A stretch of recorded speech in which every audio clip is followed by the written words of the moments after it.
ఓం నమో నారాయణాయ శ్రీమతే రామానుజాయ నమః. శ్రీమన్నారాయణ చరణో శరణం ప్రపద్యే. అందరికీ నమస్కారం అండి. మనకు మార్గశిర మాసం వచ్చేసింది.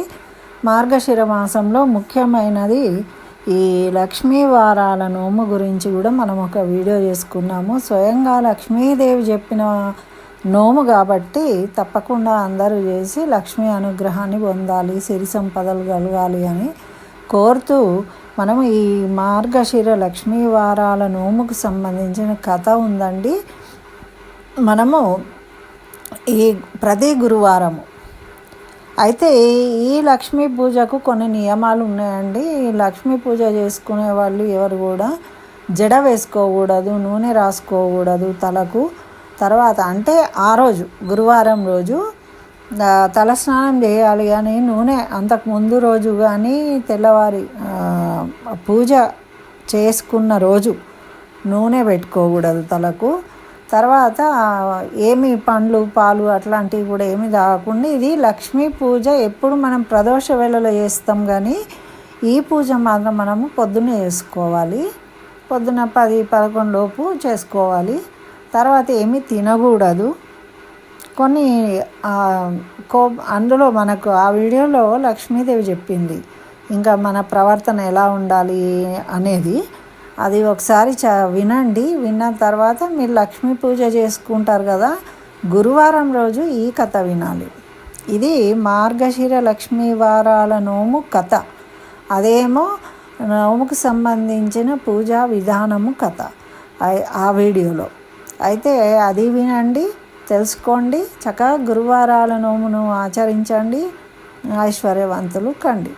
అయితే ఇక దీనికి సంబంధించిన ఈ కథను విందాము. ఈ కథలోనే మనకు ఏమేం చేయాలనేవి కూడా ఉంటుందండి, ఆచరించే విధానం కూడా. కాబట్టి కథను వినండి, పూజించుకోండి. పూజ అయిపోయిన తర్వాత, అంటే పూజ అంటే కూడా ఏం పెద్ద విశేషంగా లేదు, మామూలుగా లక్ష్మీదేవికి షోడశోపచార పూజ చేసుకున్న తర్వాత నివేదించిన తర్వాత ఈ కథను విని అక్షంతలు చేతిలో పట్టుకొని ఈ కథను వినాలి. ఈ కథ విని ఆ లక్ష్మీదేవి పాదాల దగ్గర అక్షంతలు వేసి తీసి మళ్ళీ మన నెత్తి మీద వేసుకోవాలి. అయితే ఈ కథలో చెప్పిన విధంగా దీన్ని ఆచరిస్తే సరిపోతుంది. మరి ఈ కథను తెలుసుకుందామండి. ఈ కథ ఏంటి అంటే, మనకు సాక్షాత్తు లక్ష్మీదేవి భూలోకానికి వచ్చి మన కోసము ఆ శ్రీ మహావిష్ణువుకు చెప్పిన కథ కాబట్టి దీనికి ఇంకా మనము అనుమానపడాల్సిన అవసరమే లేదు. భక్తి మార్గం చూపే ఈ మార్గశిర లక్ష్మీ వారాల నోము మహిళలంతా ఆచరించి మంచి ఫలితాన్ని పొందాలి అని ఈ కథను చెప్తూ ఉన్నానండి. తప్పకుండా భక్తి శ్రద్ధలతో వినండి. నచ్చితే లైక్ చేయండి. లైక్ చేయడం అంటే మనం లక్ష్మిని ఆహ్వానించడం కాబట్టి తప్పకుండా అందరు లైక్ చేయడం మాత్రం మర్చిపోకండి. పూర్వము ఒక బ్రాహ్మణునికి ఒక అమ్మాయి ఉంది, కూతురు. అయితే ఆమె కూతురు పుట్టిన తర్వాత ఆమె తల్లి చనిపోయింది. చనిపోతే ఆ బ్రాహ్మడు కొన్ని కర్మలు చేయాల్సి ఉంటుంది. ఆ కర్మలకు భార్య లేకుండా చేయకూడదు కాబట్టి దానికి సంబంధించి ఆయన మళ్ళీ ఇంకో రెండో వివాహం చేసుకుంటే ఇప్పుడు ఆ భార్య సవతి, ఆ సవతి కూతురు, ఆ బ్రాహ్మడు భార్య ఉన్నారు. తర్వాత ఆమె కూడా పిల్లలు పుట్టిండ్రు. అయితే వాళ్ళ కుటుంబము ఉందన్నమాట. అయితే ఈ కూతురు ఏం చేసేది అంటే ఎప్పుడు బెల్లం ముక్క చేతికి ఇచ్చేది. ఎందుకు, ఈ సవతి తల్లి ఎప్పుడు కూడా ఆమెకు పుట్టిన పిల్లలని ఆడించుకోమని ఈ సవతి కూతురికి ఇంత బెల్లం ముక్క ఇచ్చేదన్నమాట. అట్లా ఆమె ఏం చేసేది అంటే ఆ చిన్న పాపనేమో మట్టి ముద్దను రాతిని మహాలక్ష్మిని అనుకొని తల్లి తనకిచ్చిన బెల్లం ముక్క నైవేద్యంగా పెట్టేదట. ఇప్పుడు ఇంట్లో ఎవరు ఏం చేస్తే అవే చేస్తారు పిల్లలు కదా. అట్లా ఇంట్లో వాళ్ళు పూజలు చేసే చూసినప్పుడు ఈ అమ్మాయి కూడా పూజ చేస్తూ ఉండేది. లక్ష్మీదేవిగా భావించి తన దగ్గర ఉన్న ఒక బొమ్మను ఆమె పూజించేదనమాట. అయితే అట్లా ఆడుకుంటూ సవతి తల్లి చీదరించుకునేది. ఇంట్లో ఏమిటి అల్లరి అని చీపురుతో పిల్లను దేవతా విగ్రహాలను కొడుతూ ఉండేది. ఇవన్నీ పడేస్తూ ఉండేది. ఆమెకి ఇష్టం ఉండేది కాదనమాట. ఈమె పూజలు చేస్తూ ఉంటే, ఆటలు ఆడుతూ ఉంటే. చిన్నదానికి ఈ పాపం ఏమీ తెలియదు, అయినా ఆమె ఏమీ అనేది కాదనమాట. ఇట్లా పెరిగి పెద్దదైంది. అప్పుడు పెద్ద కావడం అంటే ఏంటండి, 8 ఏళ్ళు వచ్చినాయంటే వర్ష భవేద్ కన్య అంటారు, వివాహం చేసేవాళ్ళు. అప్పుడు ఆమె ఇక వాళ్ళ నాన్న పెళ్ళి చేసిండు, ఒక సంబంధం చూసి. ఆమె అత్తవారింటికి పోయేటప్పుడు తను చిన్నప్పటి నుంచి లక్ష్మీదేవిగా పూజించిన బొమ్మను కూడా, ఆ ప్రతిమను కూడా ఆమె వెంట తీసుకొని పోయింది. ఇక ఆనాటి నుండి ఆమె కాపురం 3 పువ్వులు 6 కాయలుగా అభివృద్ధి చెందింది. ఎప్పుడు అయితే ఆమె అత్తగారింటికి వెళ్ళిందో, ఆ అత్తగారింట్లో అన్నీ అభివృద్ధి చెందుతూ ఉన్నాయి. అంటే పిల్లొచ్చిన వేళ గొడ్డొచ్చిన వేళ అనేవాళ్ళు పూర్వము. ఈమె భక్తి కలిగినది, లక్ష్మీదేవిని పూజించిన అమ్మాయి కాబట్టి ఈమె ఎప్పుడైతే వాళ్ళ ఇంట్లో ప్రవేశించిందో అప్పుడే లక్ష్మీదేవి ప్రవేశించింది. వాళ్ళు చక్కగా అన్ని విధాలుగా అభివృద్ధి చెందిండ్రు అనమాట. మరి వాళ్ళ పుట్టింటి నుండి ఈమె వెళ్ళిపోయింది కాబట్టి అంత భక్తి ప్రపత్తులతో పూజించే అమ్మాయి ఇంట్లో నుండి వెళ్ళిపోయింది లక్ష్మీదేవిలాగా. కాబట్టి వెళ్ళిపోగానే వాళ్ళేమో విపరీతమైన దారిద్ర్యాన్ని పొందుతూ ఉన్నారు. ఆ తండ్రి దీనస్థితికి ఆమె చింతన చెందేది, ఎప్పుడు బాధపడుతూ ఉండేదన్నమాట. అయితే ఇట్లా చిన్నది ఒకసారి బాగా దీనావస్థలో ఉండి ఆమె తమ్ముడు, ఆ బ్రాహ్మడు ఏం చేసిండు, సవతి తల్లి వాళ్ళ తమ్ముడిని పంపించింది వాళ్ళ ఇంటికి. మరి అమ్మకన్నా చెప్పు కొంచెము, ఇట్లా మన పరిస్థితి బాగలేదు అని, ఏదైనా సహాయం చేస్తుంది అని. అప్పుడు ఆ తమ్ముడిని పిలిపించి ఆమె ఒకరోజు బాధపడి ఏం చేసిందంటే, ఒక కర్రను తెప్పించి దాని నిండా బంగారు నాణాలు పోసి, అది భద్రంగా ఇంటికి తీసుకోపో, మార్గమధ్యంలో ఎక్కడ పెట్టకు, జాగ్రత్త పట్టుకవో అని. ఆ తమ్ముడు చిన్నోడు కదా అని ఆ కట్టెలో బంగారు నాణాలు వేసి ఇచ్చింది, పట్టుకొని బొమ్మని. అయితే కానీ మార్గమధ్యంలో పిల్లవాడు ఏం చేసిండు, కర్రను పక్కన పెట్టేసి చెట్టు కింద నిద్రిస్తూ ఉన్నాడట, పాపం అలసిపోయి. అయితే ఎవరో ఆ కర్రను తీసుకొని పోయినరు. ఎవరికో అట్లా వెళ్తూ ఉన్న వాళ్ళు ఆ కర్ర చూసి, ఇక్కడ ఏదో కర్ర ఉందని వాళ్ళు పట్టుకొని వెళ్ళిపోయింది. ఆ చిన్నవాడు తిరిగి అక్కగారితో ఇంకా ఇంటికి వెళ్ళిండు. వాళ్ళ నాన్న అడిగిండు, నాన్న ఏం చెప్పింది అక్క అని. అంటే ఈయన మర్చిపోయిండు, ఏమీ చెప్పలేదు. మళ్ళీ వాళ్ళ పరిస్థితి అట్లనే ఉంది, దారిద్రావస్థ. ఇట్లా ఉన్నాక కొన్ని రోజులకు మళ్ళీ తమ్ముడిని ఈ జరిగిన కథ అంతా ఇంటికి పోయి చెప్పిండు. చెప్తే వాళ్ళు విచారించుకున్నారు, కానీ ఏం లాభము, పాపము కర్ర ఇచ్చింది అంటే అమ్మాయి ఏదో మనకు సహాయం చేసింది, కానీ అది మనకు అందలేదు. కాబట్టి ఇక వాళ్ళు చాలా బాధపడుతూ ఉంటే మళ్ళీ తమ్ముడిని మళ్ళీ అక్క వాళ్ళ ఇంటికి వెళ్ళిండు. మళ్ళీ అక్కకు తిరిగి కథ అంతా చెప్పిండు, ఇట్లా జరిగింది అని. అప్పుడు ఏం చేసింది, ఆమె విచారించి చెప్పుల జతలో వరహాలు భద్రపరిచి ఇంటికి వేసుకొని చెప్పులు అయితే కాళ్ళకే ఉంటాయి కదా, ఎక్కడ విడవడు అనుకొని చెప్పుల జతలో వేసి పెట్టి ఇచ్చిందట.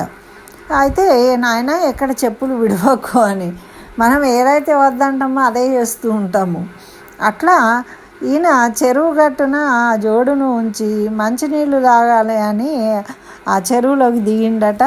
వచ్చేసరికి పాదరక్షలు ఎవరో తోడుకొని పోయినారు. అంటే చూడండి, లోకంలో అదృష్టవంతులను చెడగొట్టే వాళ్ళు లేరు, దురదృష్టవంతులను మార్చేవాళ్ళు లేరు అని ఈమె పాపం వాళ్ళ అక్క ఎన్నో రకాలుగా వీళ్ళకి సహాయం చేయాలనుకుంటుంది అన్నమాట. కానీ ఈ విధంగా ఆ అదృష్టాన్ని వీళ్ళు కోల్పోతూ ఉన్నారు.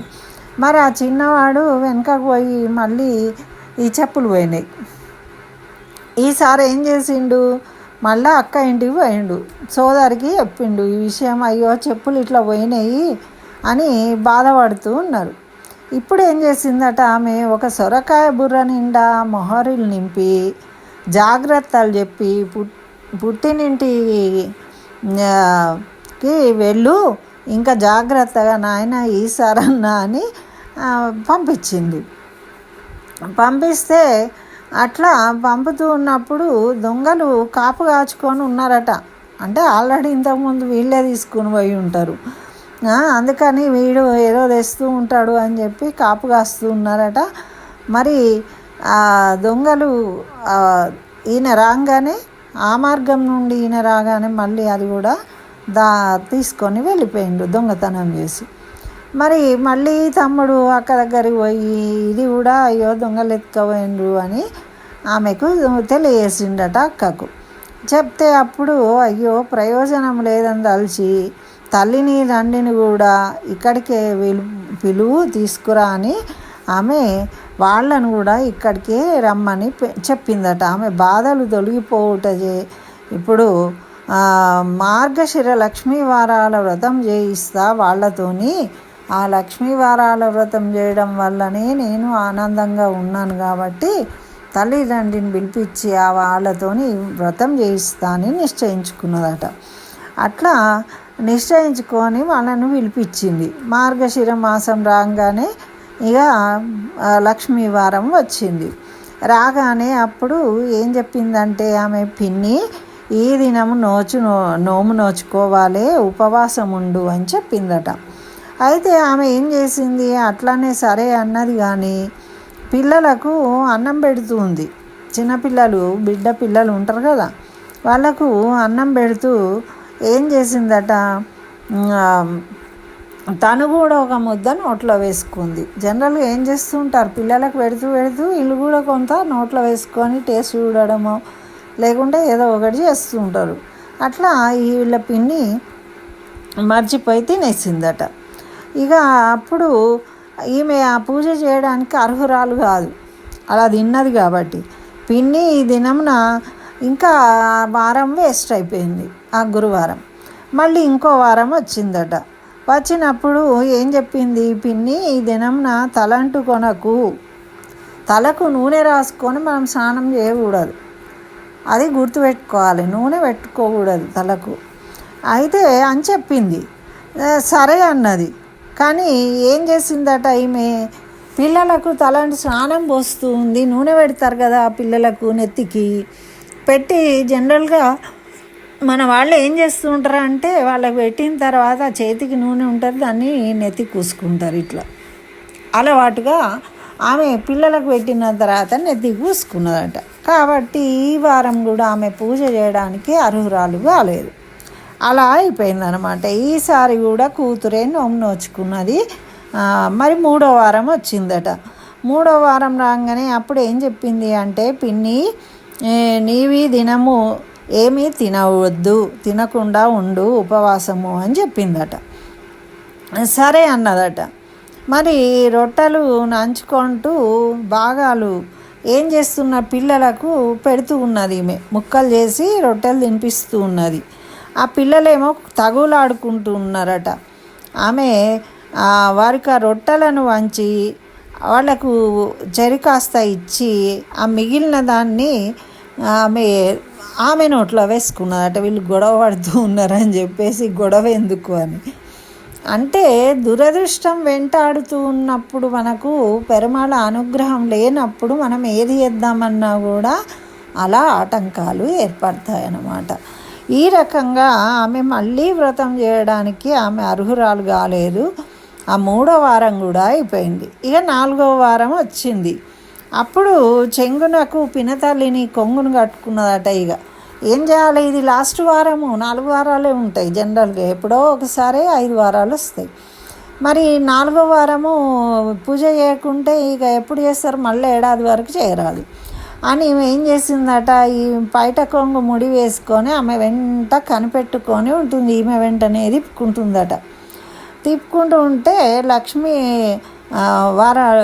లక్ష్మీదేవి సరే ఆ లక్ష్మీదేవి ప్రత్యక్షమైంది. ఇక వెంట పెట్టుకొని ఎట్లానో గట్టిగా పట్టుకొని ఆమెను తినకుండా నూనె రాసుకోకుండా చేసి ఆమెతోని ఆ లక్ష్మీ వారము పూజ చేయించింది.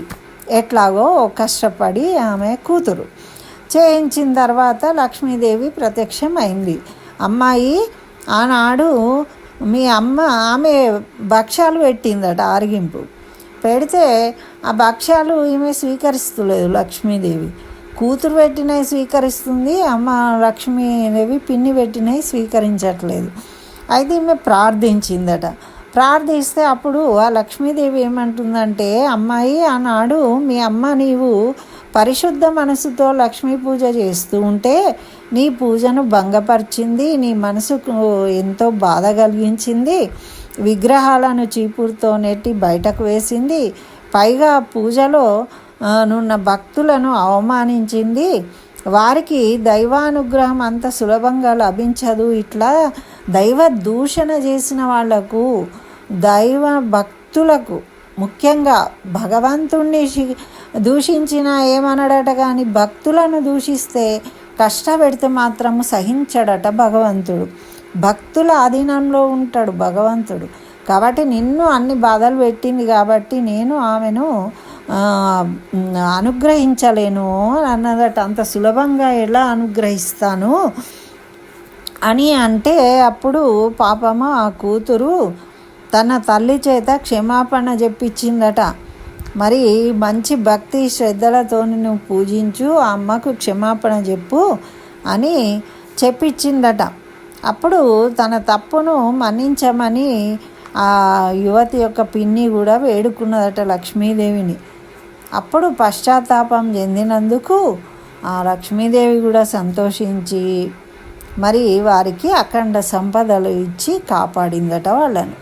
ఈ విధంగా ఇంట్లో పూజలు చేసే వాళ్ళను అవమానపరచడం కూడా మనకు ఎన్నో పాపాలను అంటగడుతుందన్నమాట. పాప భూయిష్టమైనది. మనం పూజలు చేయకపోయినా ఏం కాదు, కానీ పూజలు చేసే వాళ్ళను అసలే ఎప్పుడు అవమానించకూడదు, అలాగా ఇలాగా అని. ఇవి మనము ఈ కథ ద్వారా తెలుసుకోవాలి. ఇట్లా 4 వారాలు ఉపవాసం ఉండి చక్కగా లక్ష్మీదేవికి పూజించుకొని ఈ కథ చెప్పుకొని అక్షంతలు తల మీద వేసుకోవాలి. మరి ఎవరైనా కనీసము 2-5 ముత్తైదువులను పిలిచి వాళ్లకు పసుబొట్టు ఇవ్వాలి. మరి లాస్ట్ వారం ఉంటుంది కదా, ఇప్పుడు 4వ వారము ఏం చేయాలంటే, ఎవరైనా మీ ఇంటి ఆడపడుచులు కానీ ఎవరినైనా భోజనాలకు పిలుచుకొని లక్ష్మీదేవిగా భావించి ఆమెకు భోజనం పెట్టి చక్కగా వాళ్లకు ఏమైనా వస్త్రాలు, చీరనో సారెనో ఏదో ఇస్తూ ఉంటాం కదా మనము. ఆ విధంగా వాళ్ళను గౌరవించాలన్నమాట. ఇట్లా చేసిన వాళ్లకు అఖండ సంపదలు కలుగుతాయి అని మనకు ఈ కథ ద్వారా తెలుస్తుంది. ఈ కథను ఈ విధంగా చేయాలి అన్న విషయం కూడా స్వయంగా లక్ష్మీదేవి చెప్పింది కాబట్టి తప్పకుండా అందరూ చేసి ఫలితాన్ని పొందాలి. మరి ఈ విధంగా దీన్ని మొదటి వారము పులగం చేయాలట, పొంగల్ అంటాం కదా మనము, దాన్ని నివేదించాలి. 2వ వారమేమో క్షీరాన్ని నైవేద్యం చేయాలి, అంటే పాయసం చేయాలి. 3వ వారమేమో కుడుములు నైవేద్యం చేయాలి. కొంతమంది పులిహోర చేస్తూ ఉంటారు. అమ్మవారికి ఇష్టమైనవి ఏవి ఉంటాయో వాటిని చేయాలన్నమాట. రోజు అంటే ప్రతి వారము ఒక రకంగా. లాస్ట్ వారము తప్పకుండా మనం పూర్ణం వేస్తాం. పూర్ణం వేసి వాటితోని భక్ష్యాలను చేస్తాము. చేసి ఎవరైనా ముత్తైదువులకు భోజనాలు పెట్టి చక్కగా వాళ్ళకు తాంబూలము, వస్త్రము, ఏదో పసుపు, అన్నీ బొట్టు అన్నీ ఇస్తాం కదా, ఆ విధంగా ఇవ్వాలి. ఇస్తే ఈ విధంగా భక్తితో చేసిన వారికి తప్పకుండా ఫలితము సిద్ధిస్తుంది. దీంట్లో నువ్వు ఎన్ని పూలు పెట్టినావు, ఎన్ని వత్తులు వెలిగించినావు, ఎంత నూనె పెట్టినావు, ఎంత మందిని పిలిచావు, ఇది కాదు ముఖ్యం. మినిమం మనం చేయాల్సిన క్రతువు చేసి చక్కగా ఇంట్లో, కానీ భక్తి 100% ఉండాలి. భక్తితోని చేయాలి. ఆ అమ్మ చెప్పిన నియమాలని గుర్తుపెట్టుకొని ఆ విధంగా కోపతాపాలు ఉండకుండా చక్కగా ఆనందంగా ఇంట్లో పిల్లలందరితోని కలిసి కూర్చొని పూజ చేసుకొని వాళ్ళందరూ కూడా దర్శించుకొని ఆనందంగా కలిసిమెలిసి ఉన్నప్పుడు ఈ వ్రతము నోము ఫలితము సంపూర్ణంగా కలిగి మనకు ఐశ్వర్యం కలుగుతుంది, ఐశ్వర్యవంతులం అవుతాం. ఇదండి గురువారపు నోము కథ. అంటే లక్ష్మీ వారం అంటే గురువారము. మార్గశిర మాసంలో వచ్చే గురువారాలు 4 ఉన్నాయి.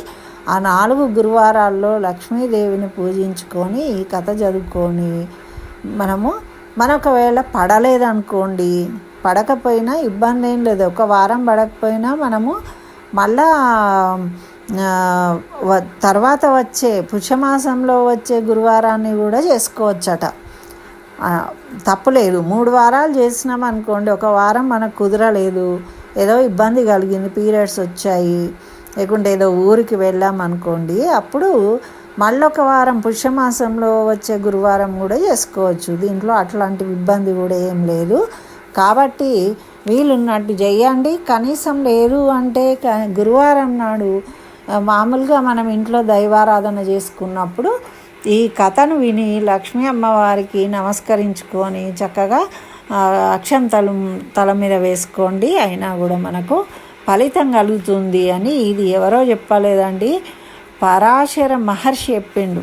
అంటే వ్యాసుల వారి తండ్రి, అంత గొప్ప మహర్షి చెప్పిన కథ కాబట్టి అందరూ ఆ పరాశర మహర్షిని గుర్తు చేసుకొని చక్కగా ఆ లక్ష్మీదేవి అనుగ్రహాన్ని పొందండి. స్వస్తి. జై శ్రీమన్నారాయణ. సర్వం శ్రీకృష్ణ చరణారవిందార్పణమస్తు.